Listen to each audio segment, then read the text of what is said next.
You probably think it takes months, maybe years of visualization, effort, and healing to shift your reality. That breakthroughs are something you earn by suffering long enough.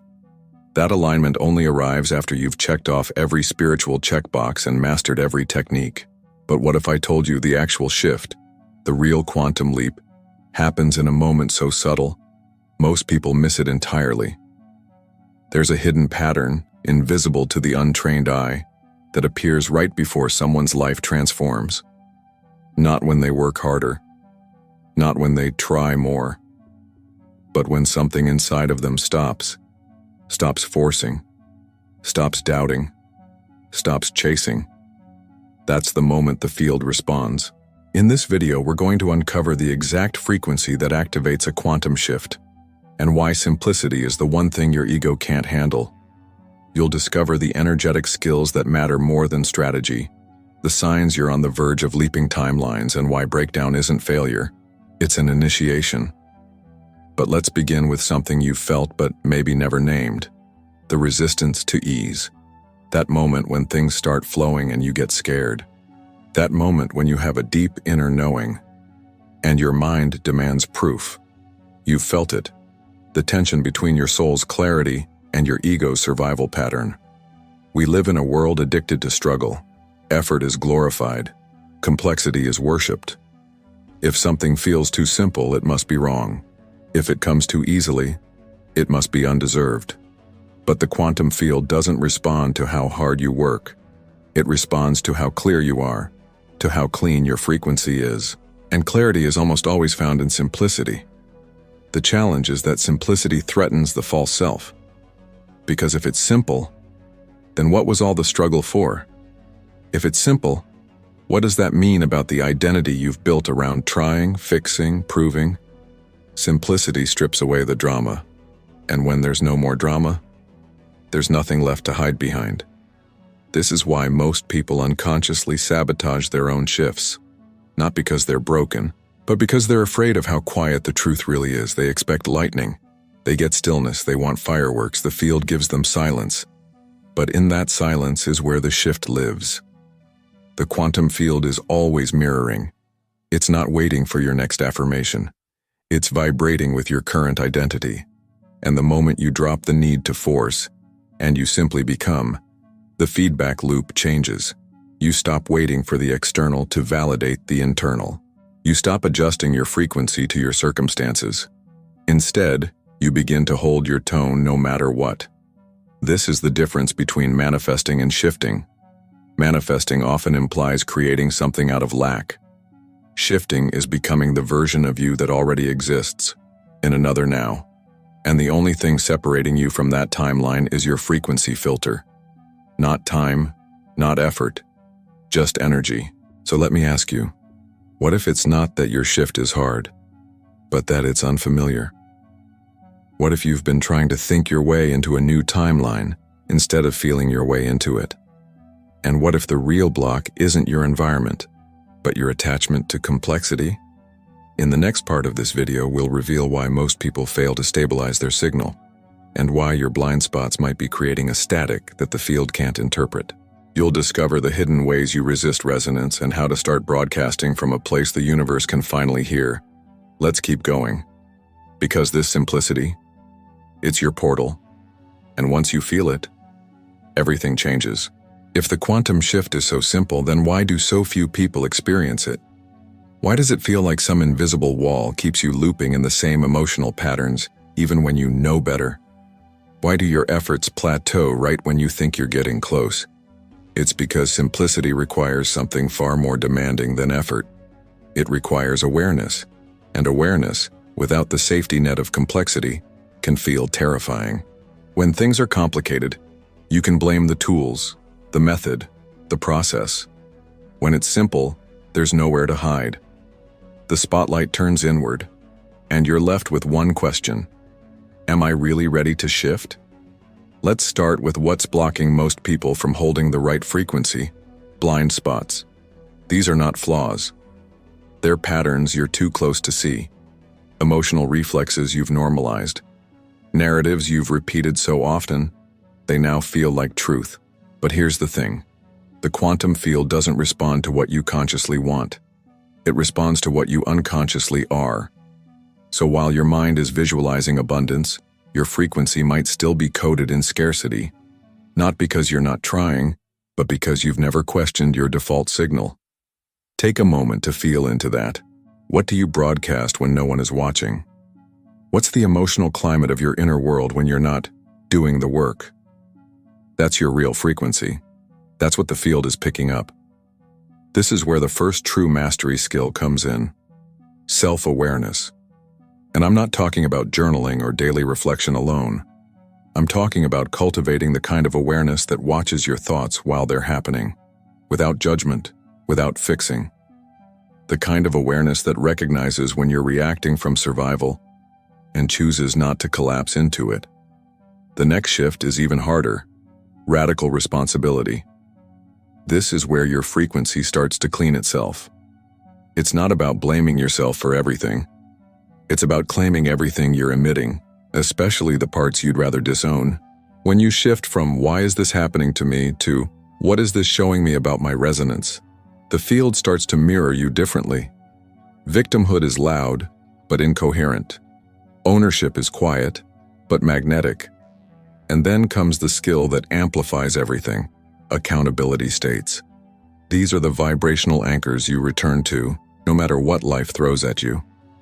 Most people wait for life to validate their state, but quantum shifters hold their frequency until life has to reflect it. Accountability means showing up for your state even when it's inconvenient, even when the evidence says you're crazy, even when you feel like nothing is moving. And finally, the most paradoxical one: detachment from perception. We are taught to judge everything. This is good. That is bad. This means I'm close. That means I've failed. But what if your low moment is actually the final phase before the shift? What if what feels like a breakdown is simply your old frequency collapsing in on itself? Detachment doesn't mean you don't feel. It means you don't label. You let the experience move through you without assigning it a verdict. Because the quantum field is not linear. The darkest moment might be the exact calibration required for the light to land. You're not just learning to think differently. You're learning to hold your vibration as if it were the only truth. And that takes courage. It's easier to distract yourself with methods and mantras. It's harder to sit in stillness and admit, "I've been looping because I'm still filtering life through old stories." The quantum shift isn't complex, but it's surgical. It cuts straight through illusion. It exposes the parts of you that still need chaos to feel alive. And it asks, will you finally let those pieces rest? In the next part, we'll dive deep into the moment right before the shift. That strange energetic tension that builds when your old identity begins to collapse and your new timeline is within reach. Most people misinterpret this as failure. But if you know what to look for, you'll realize it's the threshold of your breakthrough. Stay close, because what's coming next is where the old timeline ends and your true frequency begins. There's a moment, subtle, disorienting, and often misunderstood, that almost always comes right before a true quantum shift. It's the moment when the old timeline begins to loosen, but the new one hasn't anchored yet. You feel suspended, like you're standing in a hallway between two realities. The past no longer fits, the future isn't clear, and everything inside you is screaming to do something, when in truth, you're right on the edge. This space is sacred, but it doesn't feel that way. It often shows up as confusion, fatigue, misalignment, even despair. You might feel like you're failing, like the path you were so sure about suddenly vanished, like your vision is breaking down instead of coming alive. And if you don't know what's happening, you'll misread this as a sign to turn back, to shrink, to try harder, or worst of all, to doubt yourself. But here's the truth. This is not a collapse. This is a calibration. Before any quantum jump, your field has to let go of its current coherence pattern. Think of it like detuning from one radio station before locking into another. There's static in between. That static feels like disorientation, like emotional noise, like the impulse to run, but it's not a warning. It's a threshold. The old frequency can't hold your next chapter. That's why it feels like things are falling apart. What's really happening is this. The energy that held your old identity together is disassembling. The beliefs, habits, and energetic loops that defined who you were are losing their charge. And without that charge, your ego has nothing to grip. So it panics. It creates fear, doubt, restlessness. That's not a mistake. That's the ego trying to pull you back into the loop. This moment right before the shift is where most people quit. Not because the field says no, but because they interpret the friction as failure, instead of as the friction of transformation. The truth is, if it feels shaky, you're close. If things seem uncertain, you're almost there. Because what you're really experiencing is your frequency shedding everything that no longer aligns. This is why the skill of detachment is so vital. If you judge this transitional space too soon, you'll assign it a meaning that pulls you backward. You'll call it wrong. You'll name it stuck. You'll claim it as proof that nothing is working. And the moment you do, you stabilize the old pattern again. But if you can stay centered, not in effort, but in awareness, something begins to shift under the surface. The chaos softens, the edges dissolve. You begin to feel, not force, your way forward. That's when you become magnetic, not because you're trying, but because you've stopped leaking energy in the form of resistance. Right before the shift, your nervous system is learning to hold more power. And that power doesn't come from intensity, it comes from coherence. When you choose to stay present in uncertainty, without labeling it, your field organizes itself around your stillness. That's the moment the quantum responds. So what can you do in that space? Nothing. In the traditional sense. This isn't the time to fix, hustle, or push. This is the time to tune. Breathe into the discomfort. Observe the stories. Soften the timeline. Your job is not to force a new reality. Your job is to become available for it. That's the real shift. Not controlling the outcome, but surrendering into the vibration that already contains it. Now we'll break down exactly how the field reads your signal, and why what you think you're emitting might not be what the field is actually receiving. We'll also explore how to clean your resonance so you can match the life that's already waiting in the quantum. You don't need to push harder. You just need to hold your signal even when nothing makes sense, especially then. That's when the portal opens. That's when reality bends. And that's when your shift becomes inevitable. Let's talk about signals. You've likely heard that the quantum field responds to frequency, not words. But here's what most people don't realize. Your energy is always broadcasting, whether you mean it to or not. And what you're broadcasting isn't your intention. It's your embodiment. You can say you're ready. You can write affirmations, meditate, even visualize every detail of your dream timeline.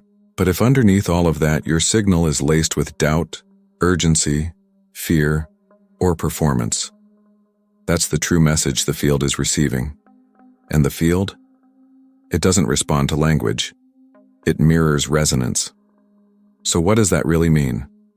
It means your inner world is your only strategy. Your nervous system is the instrument that tunes your life. And coherence, that deep, unshakable alignment between thought, emotion, and state, is the key signature the quantum field listens to. Coherence doesn't require perfection. It requires presence.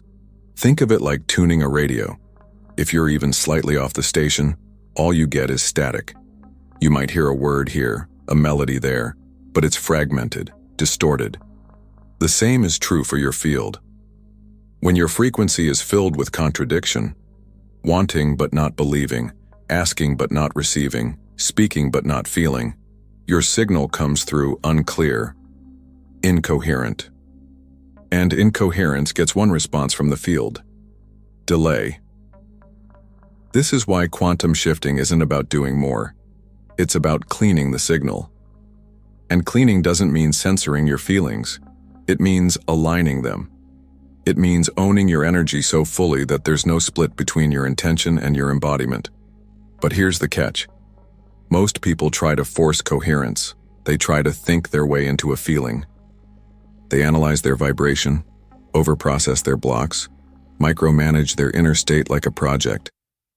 But coherence doesn't come from control. It comes from surrender. You can't fake resonance. You can't intellectualize your way into magnetic alignment. You feel your way there, by softening into the truth of who you already are. So what creates that level of resonance? Clarity, stillness, honesty, choosing to embody what you want before it shows up. Not in performance, not in delusion, but in calm certainty. This is the energetic signal the quantum field responds to. I already am, I already hold, I already resonate. Not because it's here, but because it's true. And this is where your field begins to shift. Not from effort, not from striving, but from attunement. When your nervous system begins to trust your frequency, it stabilizes. And when your signal stabilizes, your external reality can finally organize around it. So here's the moment of truth. Comment: I am the shift. Let that phrase be your anchor, not as a declaration to the universe, but as a recognition of what already exists within you. Say it not to convince, but to confirm, because when you speak from embodiment, the field listens. And when the field listens, reality moves. Now let's decode the exact mechanics of how the field mirrors you, how your attention acts as a selector, how coherence becomes a command, and why effort is the least effective way to generate change. What you'll see is this: you don't shift reality, you shift into the version of you that already lives there. And that shift, it begins now. Now that you've felt the truth of coherence and the power of resonance, it's time to explore how the quantum field actually responds. Because if you've ever wondered why some intentions seem to manifest instantly, while others float endlessly in possibility, the answer is this: the field doesn't reward desire. It reflects your dominant vibration. And that vibration is dictated by one thing: where your attention lives consistently. Let's break that down. The quantum field is infinite. Every version of you already exists in it. Every potential outcome is already encoded, waiting not to be created but to be observed. The observer effect in quantum mechanics tells us that particles don't form into matter until they are measured, focused on, collapsed from wave into form, which means your attention isn't just passive, it's constructive. It chooses which version of reality steps forward. This is why quantum shifting is not about controlling outcomes. It's about selecting them with your focus and stabilizing that selection with your state. Most people don't realize that their attention is fragmented. They think about abundance in the morning, worry about lack in the afternoon, and fall asleep in a fog of doubt. That's not consistency. That's a chaotic broadcast. The field doesn't punish that chaos. It just reflects it. That's why the results seem scrambled, delayed, unclear. But when your attention becomes a laser, when you learn to hold your vision without chasing it, needing it, or doubting it, something extraordinary happens. The potential timeline begins to organize around you. The people, resources, moments, and even micro-decisions align, not by effort, but by entrainment, by resonance. You're not forcing reality to change. You're collapsing into the version of reality that's already vibrating at your frequency. But here's the nuance that almost no one talks about. You don't shift with thought alone. You shift with identity. Your thoughts might want the shift, but your subconscious identity, the deep, often unspoken emotional signature you operate from, might still be tuned to the old pattern. And if that's the case, the field will mirror the identity, not the thought. This is where the internal work becomes sacred, not as a to-do list, but as a returning. Every time you bring yourself back to coherence, not from fixing but from remembering, you reinforce a new identity. Not an identity you're trying to become, but one that already exists inside you, waiting for permission to lead. So ask yourself, who are you being right now? Not in performance, not in effort, but in tone, in truth, in stillness. Because that version of you, the one already living the life you've been visualizing, is not waiting. It's available, and you access it not by reaching but by receiving. In our final chapter, we'll crystallize this journey. You'll learn how to fully integrate quantum shifting as a natural process, not something you do, but something you live. We'll also decode the final key to stabilizing your new timeline so it doesn't just appear temporarily, but becomes your new normal. Stay close. The shift isn't ahead of you. It's already happening. Let's bring it all home. You now understand that the quantum field doesn't respond to effort. It responds to coherence. It doesn't care what you say you want. It reflects what you consistently are. And the shift? It's not out there. It's within. Simpler than anyone dares to believe. So simple, in fact, that the ego often overlooks it, dismisses it, or tries to complicate it. But here's what those who actually shift, those who live new timelines, know. The simplicity isn't a trap. It's the truth. And the reason so few stabilize in their new reality isn't because they're doing it wrong. It's because they don't stay long enough in the signal that allows it to become real. So let's say it plainly. You don't quantum shift by doing more. You shift by aligning more cleanly, more calmly, more truthfully. You shift when you stop running after the version of you that already exists and start being them now. That doesn't mean you fake it. It doesn't mean you force joy when you feel grief. It means you hold space for the full spectrum of experience without collapsing your identity. That is emotional mastery. That is energetic maturity. That is what the quantum field responds to. You're not here to chase the shift.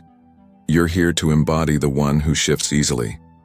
And once you realize that, life stops being a pursuit and becomes a mirror. That's when you move through reality differently. Your energy enters the room before you do. You speak less but are heard more. You ask less and receive more. Not because you're manipulating the field, but because you are the field, in harmony with itself. This is why the masters of manifestation don't teach methods. They transmit states. They help you feel something ancient already alive within you. They don't add, they reveal. And so this is your invitation, to remember what you already are. Right now, in this moment, the timeline exists.